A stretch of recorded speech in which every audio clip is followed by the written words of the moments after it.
How you feel? Good. This is your, ay pang ilang araw to? Pang Anim ba? anim ata. Oo. So, kumusta naman yung tulog mo? Humahaba na ba?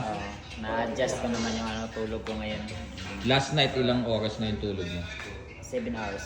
7 hours na. So, hindi na pa putol-putol. Putol-putol. Unti-unti nang gumaganda yung haba ng tulog mo. So, hopefully, tonight, mga 8 hours mahigit na, no? Oo. Mga dihasi. Ganyan. Kumusta naman, champ, yung resistensya mo, yung kaninang training mo, yung hangin mo? Kumusta compared dun sa unang dating mo dito? Parang unti-unti nag-adjust din yung yung hangin ko dito. Okay. Kasi mahirap dito mahirap ang klima dito nila. Sakit nga sa ilong nung kahapon pa, parang atrang pasuhin ako sa sobrang init, saka yung nipis ng hangin. Sakit sa ilong. Pero masasabi mo naman na unti-unti ka nang nakaka-adapt. Oo, unti-unti nakaka-adjust. Kanina kasi kami, nagdagdag kami ng Ng round. dalawang rounds. So, Okay. ayan, nagdagdag lang kami. So yung takbo mo naman, champ, ano na yung sa takbo mo?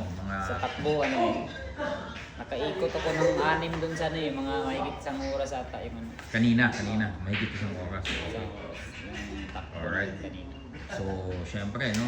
Ano pa lang kayo? September na ba ngayon? September 2. 2. So, we still have like 18 days, no? Oo.